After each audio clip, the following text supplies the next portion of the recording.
அகிலமெங்கும் உள்ள அன்பு தமிழ் நேயர்கள் அனைவருக்கும் பரம்பரை ஜோதிடர் உங்கள் மனோ பாலாஜியின் அன்பான வணக்கம். சிம்ம ராசி அன்பு நேயர்களுக்கு சூரியமங்கல யோகம். இந்த நிகழ்வு உங்களுக்கு 2023 டிசம்பர் மாதம் கடைசி கட்டம் 28ஆம் தேதி ஏற்பட போகுதுங்க. இந்த நிலை 2024 ஜனவரி மாதம் 14ஆம் தேதி வரைக்கும் இந்த 18 நாட்களும் சூரியமங்கல யோகம் அப்படிங்கிற ஒரு ராஜ யோகம் உங்களுடைய ராசிக்கு ராசிநாதன் சூரிய பகவான், உங்களுடைய 4ஆம் சுகஸ்தானாதிபதி செவ்வாய் பகவான், இந்த இணைவு உங்களுக்கு பஞ்சமாதிபதி ஸ்தானம்னு சொல்லக்கூடிய தனுசில் ஏற்பட போகுதுங்க. இந்த பஞ்சமாதிபதி ஸ்தானத்தில் சூரியனும் செவ்வாயும் இந்த சேர்க்கை ராஜ கிரகங்கள் சொல்லக்கூடிய பூமிக்காரகன், சகோதரக்காரகன், அதே மாதிரி தைரியம் வீரியம் சொல்லக்கூடிய இந்த செவ்வாய் பகவான் ஓட இந்த ராசிநாதன் நவகிரகங்களிலே, அதாவது சூரியன் தாங்க ராஜ கிரகம். அவர் தான் ஒரு மனிதன் ஒரு அரசாங்கத்துறையில் வேலை பார்க்கணுனாலும் சரி, ஒரு 4 பேருக்கு ஒரு தலைவனாக ஆகணும்னாலும் சரி, அதே மாதிரி ஒரு வேலையிலேயே நம்ம செய்கிறோம்னா அந்த வேலையில் செய்யக்கூடிய ஒரு நல்ல பரவாயில்லன்னு மற்றவங்க கிட்ட பாராட்டு வாங்கி நல்ல ஒரு மெஜாரிட்டியாக இருக்கணும்னா கண்டிப்பாக அந்த சூரியன் உங்களுடைய ஜாதகத்தில் நல்ல நிலையில் இருந்தால் மட்டும்தாங்க நீங்கள் அயல்நாடு வரைக்கும் போகவும் முடியும். தன் சொந்த ஊர்லேயே இருந்தால் கூட 4 பேர் நம்ம மதிக்கிற மாதிரி வாழணும்னா சூரியன் நல்ல நிலையில் இருக்கணும் நம்ம ஜாதகத்தில். ஏன்னா அந்த சூரியன் தான் வலுவான கிரகங்கள். அவர் கரெக்டாக இருந்துட்டார்னா மற்ற கிரகங்கள் எவ்வளோ ஒரு பலவீனமாக இருந்தால் கூட ஒரு நல்ல. ஆனால் சிம்ம ராசி நேயர்கள்னால் சொல்லணுமா, சிங்கம் குறிப்பாக சொல்லப்போனால், அதாவது ஒரு விஷயத்தை நீங்கள் முயற்சி எடுத்துட்டிங்கன்னா நீங்கள் பின் வாங்கவே மாட்டீங்க. எதுவானாலும் செஞ்சு காட்டணும்னா செஞ்சுருவீங்க, முடிக்கணும்னா முடிச்சிருவீங்க. கோபம் இருக்கும் ஆனால் நியாயமாக இருக்கும், உண்மை இருக்கும். அதே நேரத்தில் அடுத்தவங்க பொய் பேசுனா பிடிக்காது. அதே நேரத்தில் அடுத்தவங்களுக்கு நீங்கள் முடிஞ்ச வரைக்கும் விட்டு கொடுத்து போகக்கூடியவங்களே தவிர ஆனால் யாரையுமே கெடுத்து நாம் வாழணும்னு நினைக்கவே மாட்டேங்க. ஏன்னா ராசி கிரகத்தில் அவருடைய ராசியில் பிறந்தவங்க தான் சிம்ம ராசி நேயர்கள். ஆனால் இந்த நிலையில் இருக்கக்கூடிய உங்களுக்கு இந்த ஒரு 18 நாட்கள் 2024 ஆரம்ப ஸ்டேஜிலேயே இருக்கக்கூடிய இந்த ராஜா யோகம், சூரிய மங்கள யோகம், இந்த 18 நாட்கள் ஜனவரி 14ஆம் தேதி வரைக்குமே எடுக்கக்கூடிய முடிவுகள், எதிர்பார்க்கக்கூடிய நல்ல விஷயங்கள் எந்த அளவுக்கு உங்களுக்கு சாதகமான ஒரு வாய்ப்பை ஏற்படுத்தி கொடுக்கும் அப்படிங்கிறத பற்றி தாங்க இந்த பதிவில் இப்போ நம்ம பார்க்க போகிறோம். முதலாக பார்க்குறவங்களா இருந்தீங்கன்னா சப்ஸ்கிரைப் பண்ணி பெல் பட்டன் அழுத்தி ஆல் ஆப்ஷன் கொடுங்க. இப்போ சிம்மராசி நேயர்களுக்கு கிட்டத்தட்ட கடந்த காலங்கள் எப்படி இருந்தது அப்படின்னு பார்த்துட்டோம்னா, உண்மையை சொல்ல போனோம்னா உங்களுடைய திறமைக்கு தகுந்த மாதிரி வாழ முடிஞ்சிருக்காது, உங்களுடைய முயற்சிக்கு தகுந்த மாதிரி சாதிக்க முடிஞ்சிருக்காது. எல்லாமே எப்படி இருக்கும்னா, ஒரு முடிவு ஒரு முயற்சி எடுத்து நீங்கள் எதுலையும் எப்படியுமே ஒரு 2 வருஷ காலகட்டத்துக்கு முன்னால் சாதித்த அளவுக்கு இந்த 2 வருஷத்துக்குள்ளே பார்க்கும்போது ஏதோ ஒரு விதத்தில் உங்களுக்கு தடைகள் வந்திருக்கு. அந்த தடைகள் எப்படின்னா, காரணம் உங்களுக்கு 9ஆம் ஸ்தானத்தில் 9ஆம் ஸ்தானாதிபதி ஸ்தானத்தில் பார்க்கும்போது உங்களுக்கு ராகு 1.5 வருஷ காலம் உட்காந்துருச்சிங்க. அடுத்தது பார்த்துட்டோம்னா உங்களுடைய ராசிக்கு 7ஆம் இடத்துல இந்த 1 வருஷ காலகட்டத்தில் சனி பகவான் கண்டக சனிங்கிற ஒரு நிலையை அடைஞ்சிருச்சுங்க. அதே சமயம் உங்களுடைய ராசிக்கு 3ஆம் இடத்துல கேது பகவான், அது இந்த ராகு கேது பயிற்சிக்கு முன்னால் இப்படி இருந்தது. இந்த நிலை எல்லாமே உங்களுக்கு எப்படின்னா தெளிவான ஒரு சிந்தனை செயல்படுத்தணும்னு நினைப்பீங்க. ஆனால் ஒரு முயற்சிகள் எடுத்து இந்த வேலையை இந்த டயத்தில் முடிச்சிடலாம் அப்படின்னு நீங்கள் கணக்கு போடுவீங்க. ஆனால் கண்டிப்பாக நீங்கள் இந்த 2 வருஷத்துக்கு முன்னால் நினச்ச மாதிரி கட்டன் ரைட்டாக நீங்கள் செஞ்சு முடிச்சிருக்கிறதுக்கு முடியாது. இந்த 2 வருஷமும் இந்த மாதிரி தானே மட்டமாக தான் இருக்கும். அதுவும் குறிப்பாக சொல்ல போனோம்னா உங்களுக்கு இந்த ஒரு 11 மாதம் 10 மாத காலகட்டமாக ரொம்பவுமே இடைஞ்சலாக தான் இருக்கும். ஒரு இடத்துக்கு போகணும்னாலும் போக முடியாது, ஒரு விஷயத்தை போனாலும் முழுமையாக செஞ்சு முடிக்க முடியாது.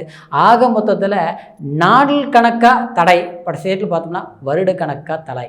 ஆக மொத்தத்தில் வேலையிலையும் நிம்மதி இருக்காது, வீட்லேயும் நிம்மதி இருக்காது.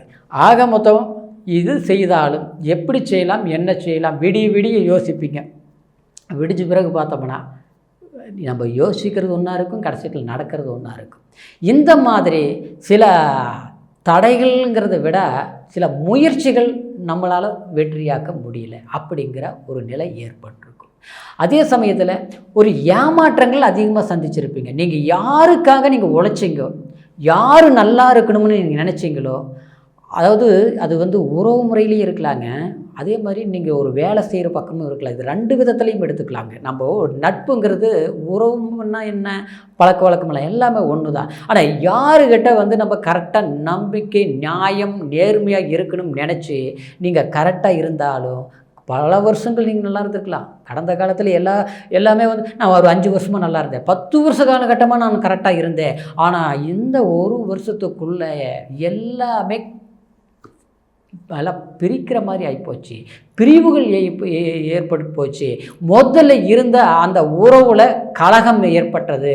நீங்கள் இருக்க வேண்டிய ஒரு அனுபவிக்கக்கூடிய ஒரு பலன் 3வது மனுஷன் சம்மந்தம் இல்லாதவங்க அனுபவிப்பாங்களே தவிர நீங்கள் அனுபவிக்க முடியாத ஒரு நிலைகள் ஏற்பட்டிருக்கும். குறிப்பாக சொல்ல போனோம்னா, அதாவது உங்களுக்கு கெட்ட பேர் ஏற்படுத்தியிருப்பாங்க, பங்கத்தை ஏற்படுத்தியிருப்பாங்க, காரணமே இல்லாமல் நீங்கள் வந்து அவமானப்படக்கூடிய ஒரு சூழ்நிலைகள் நிச்சயமாக ஏற்பட்டிருக்கும். இந்த நிலையிலிருந்து மாறக்கூடிய நிலைதான் உங்களுக்கு பஞ்சமாதிபதி ஸ்தானம் சொல்லக்கூடிய பூர்வ புண்ணிய ஸ்தானத்தில் இந்த 18 நாட்கள் கண்டிப்பாக உங்களுக்கு இது வரைக்கும் நம்ம தடுமாறிட்டு இருந்தோம், எதுவுமே பண்ண முடியல, எல்லாமே இடைஞ்சலாக இருந்தது, நம்ம என்ன செய்யலாம்னு யோசிக்கக்கூடிய இந்த காலகட்டத்தில், இந்த 2024 பிறக்கக்கூடிய இந்த ஒரு தருணத்தில் நிச்சயமாக உங்களுக்கு ஒரு தொழில் சார்ந்த வேலைவாய்ப்பு சார்ந்த விஷயங்களும் சரி, அதே மாதிரி உங்களுக்கு குடும்பத்தில் இருக்கக்கூடிய பிரச்சனைகள் கண்டிப்பாக தீரக்கூடிய ஒரு காலகட்டமாக இது அமையும். சரிங்களா? இது தொடர்ந்து இந்த நேரத்தில் எடுக்கக்கூடிய முடிவுகள் எதிர்காலத்துக்கு உங்களுக்கு பலன் கொடுக்கக்கூடிய ஒரு நல்ல விஷயமாக அமையுங்க. காரணம் என்னென்னா, உள்ளத்திலையும் நேர்மையாக இருப்பீங்க, பழகக்கூடிய பழக்கத்திலையும் கரெக்ட் அண்ட் ரைட்டாக இருப்பீங்க.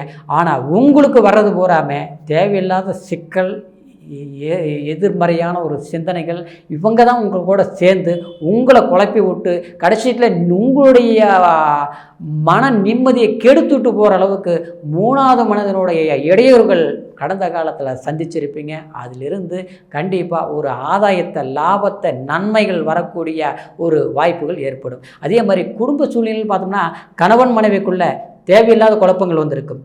நல்ல ஒற்றுமையாக இருந்திருப்பீங்க, சில பிரச்சனைகள் ஏற்படும். அந்த பிரச்சனைகள் வந்து இன்றைக்கி என்ன வாழ்க்கை அப்படிங்கிற அளவுக்கு ஒரு வெறுப்பு உணர்வுகள்லாம் வரும். நாம் நல்ல நிலையில் இருந்தால் கூட நமக்கு வந்து தேவையில்லாத இந்த பிரச்சனைகள் வருதே, ஏன் புரிஞ்சிக்க மாட்டேங்கிறாங்க, வெளியில் இருக்கிறவங்க புரிஞ்சிக்கலாம் பரவாயில்ல, வீட்டில் இருக்கிறவங்களும் அப்படியே இருக்கிறாங்க அப்படிங்கிற ஒரு மன அழுத்தம்லாம் ஏற்பட்டிருக்கும். அதெல்லாம் மாற்றங்கள் வரும், மாறுதல் வரும். இந்த நேரம் வந்து உங்களுக்கு ஒரு நிம்மதியை கொடுக்கக்கூடிய ஒரு காலகட்டமாக நிச்சயமாக இது ஏற்படுங்க. அதே சமயத்தில் திருமணமாகாதவங்க வந்து இது வரைக்கும் எத்தனையோ இடத்துல பொண்ணு பார்த்தோம், எல்லாமே வந்து முயற்சிகள் பண்ணணும், எல்லாம் கூடி வர மாதிரியே இருக்குது, கடைசிக்கு பார்த்தோம்னா தடங்கள் ஆகுது. அப்படிங்கிறவங்களுக்கு கண்டிப்பாக குடும்பத்தில் திருமணம் சார்ந்த நல்ல நிகழ்வுகள் நிச்சயமாக ஏற்படும். பூர்வீக சொத்து பிரச்சனை கண்டிப்பாக சிம்மராசி நேயர்களுக்கு எப்படின்னா, ஒன்று இருந்து நம்மளால் அனுபவிக்க முடியாத ஒரு சூழ்நிலை, அதே நேரத்தில் இருந்து நம்ம போய் அங்கே இருந்தாலும் தேவையில்லாத பிரச்சனைகள் கொடுத்து அந்த இடத்த விட்டு நாமளே வெளியே வர வேண்டிய ஒரு சூழ்நிலைகள் இதெல்லாமே ஏற்பட்டிருக்கும். அது சில பேருக்கு பார்த்தோம்னா பஞ்சாயத்து, கோர்ட்டு கச்சேரி, வழக்கு, வாய்தா இந்த மாதிரிலாம் வந்திருக்கோ. ஆனால் அந்த மாதிரி பிரச்சனைகள் எல்லாமே தீரக்கூடிய ஒரு தருணமாக இருக்கும். குறிப்பாக சொல்ல போனோம்னா வீடு யோகம், மண்மனை யோகம். ஏன்னா ஒரு மனிதனுக்கு வீடு, மண்மனை, ஒரு கட்டடம் சம்மந்தப்பட்டது இந்த நமக்கு இல்லடம் பலமாக இருக்கணும்னு நினைப்பீங்க. ஆனால் சிம்மராசி நேயர்களுக்கு கடந்த காலத்தில் வீட்டு சம்மந்தப்பட்ட விஷயங்களை கூட சில பேர் பண்ணாலும் முழுமையாக செஞ்சு முடிக்க முடியாது. தடைகள் இருக்கும், குறைகள் இருக்கும். ஆரம்பிச்சிலேருந்து பார்த்தோம்னா அப்படியே பிரேக் ஆகிட்டே இருக்குது, முழுமையாக செஞ்சு முடிக்க முடியல, அப்போனே அப்படியே லேட் ஆகிட்டே இருக்குது. நமக்கு பின்னால் ஆரம்பித்தவங்க கூட முடிச்சுட்டாங்க. ஒன்றும் பணம் இருந்தால் வேலை செய்ய முடியல, வேலை செய்யணும்னு நினைக்கிற போது பணம் வர வேண்டிய பணம் வரமாட்டேங்குது, இதனால் வந்து குறைவாக இருக்குது, வேலையே செய்ய முடிய மாட்டேங்குது. அப்படிங்கிற ஒரு நிலைப்பாடுகள் எல்லாமே சிம்மராசி நேயர்களுக்கு கண்டிப்பாக ஏற்பட்டிருக்கும். அந்த மாதிரி பிரச்சனைகள் எல்லாமே இந்த 2024 இந்த சூரியமங்கல யோகமான ஒரு அமைப்பில் முயற்சிகள் பண்ணுங்கள். தொடர் முயற்சிகள் உங்களுக்கு வெற்றி சாதகமான ஒரு வாய்ப்புகள் கண்டிப்பாக ஏற்படுத்தும். எல்லாத்தோட புத்திர பாக்கியத்துக்கு ரொம்ப முக்கியங்க. சரிங்களா? சில பேருக்கு பார்த்தோம்னா கல்யாணம் பண்ணி கொஞ்ச நாள் ஆகி போச்சுங்க. அப்போ ஆரம்பத்தில் கூட கல்யாணம் ஆனது, குழந்தை வேண்டாம், கொஞ்சம் பொறுமையாக இருக்கலாம் கூட நினச்சோம். இப்போ பார்த்தோம்னா குழந்தை பாக்கியம் வேணும்னு எதிர்பார்க்குறோம், மருத்துவம் பார்க்குறோம், ஹாஸ்பிட்டல் போகிறோம், வைத்தியம் பார்க்குறோம், கோயில் குளத்துக்கு போகிறோம். ஆனால் குழந்தை பாக்கியம் கிடைக்கவே இல்லை, அந்த வரம் நமக்கு இன்னும் ஏற்படவே இல்லை அப்படின்னு தடுமாறிட்டு இருக்கக்கூடிய உங்களுக்கு நிச்சயமாக இந்த சூரிய மங்கள யோகத்தினால 5ஆம் இடத்துல உங்களுக்கு பூர்வ புண்ணியஸ்தானம் புத்திரஸ்தானத்தில் இந்த சூரியனும் செவ்வாய் இருந்தாலும் எரிகிரகனாக இருந்துட்டாலும் அது குருவோட வீடு. அந்த குரு பகவானும் உங்களுக்கு கரெக்டாக 9ஆம் இடத்துல உங்களுடைய ராசிக்கு 9ஆம் இடத்துல இருந்து 9ஆம் பார்வையாக 5ஆம் இடத்தை பார்க்கறதுனால கண்டிப்பாக என்ன ஒரு குறை இருக்குதோ, என்ன கஷ்டங்கள் இருக்குதோ, அந்த கஷ்டங்களுக்கு உங்களுக்கு ஒரு வழி கிடைக்கும். அப்படின்னா நாம் என்ன எதிர்பார்த்து நமக்கு கிடைக்கலையோ அந்த பாக்கியம் கிடைக்கிறதுக்கு ஒரு காலகட்டமான நேரம். அப்படின்னா இந்த காலகட்டத்தை நாம் பயன்படுத்திக்கணும், நாம் முயற்சி பண்ணணும். இதுக்கு முன்னால் முயற்சி பண்ண முடியல, ஆனால் இப்போ முயற்சி பண்ணால் முடியும். அதனால் முயற்சி செய்யுங்க, உங்களுக்கு சாதகமாக இருக்கும். நான் இப்போ சொன்னது எல்லாமே உங்களுடைய சிம்ம ராசி அன்பு நேயர்களுக்கு கோச்சார பலன். இந்த கோச்சார பலன்கள் முழுமையாக உங்களுக்கு அப்படியே கிடைக்குமா அப்படின்னா நடக்கும். அதே சமயத்தில் உங்களுடைய ஜாதகத்திலையும் அதுக்கு தகுந்த மாதிரி இந்த சூரியனும் செவ்வாயும் கிரக அமைப்புகள் அதே மாதிரி ஒரு நல்ல நிலையில் இருக்கணும். அதே சமயத்தில் என்ன லக்னம், இப்போ உங்களுக்கு என்ன தசாபுத்தி நடக்குது அப்படிங்கிற ஒரு நிலையும் பார்த்து உங்களுடைய ஜாதகத்தை முழுமையாக தெரிஞ்சுக்கிட்டு முயற்சிகள் பண்ணுங்கள். நீங்கள் எங்கிட்ட ஜாதகம் பார்க்கணும்னு நினச்சிங்கன்னா கீழே இருக்கிற நம்பருக்கு ஃபோன் பண்ணி உங்களுடைய பிறந்த தேதி, பிறந்த நேரம், பிறந்த ஊர் எங்களுக்கு தெரியப்படுத்துங்க. முழுமையாக பொறுமையாக அருமையாக உங்களுக்கு எதிர்காலம் எப்படி இருக்கும், இனிமேல் எந்த முயற்சிகள் பண்ணலாம் அப்படிங்கிற ஒரு நல்ல பலன்களோட உங்களுக்கு ஜாதகத்தை பார்த்து சொல்கிறேங்க. அதே சமயத்தில் இப்போ இந்த காலகட்டமான ஒரு சூழ்நிலை கண்டிப்பாக உங்களுக்கு ஒரு நல்ல ஒரு அற்புதமான ஒரு மாற்றங்கள் கொடுக்கும். அதனால் முயற்சிகள் பண்ணுங்கள், உங்களுடைய வாழ்வு வளமாக்கும். எல்லா உள்ள செல்வங்களும் இறைவன் கண்டிப்பாக இந்த 2024 உங்களுக்கு அமையும் அப்படிங்கிற ஒரு நம்பிக்கையோடு நான் சொல்லி அடுத்த பதிவில் மீண்டும் உங்களை சந்திக்கிற வரைக்கும் நன்றி, வணக்கம்.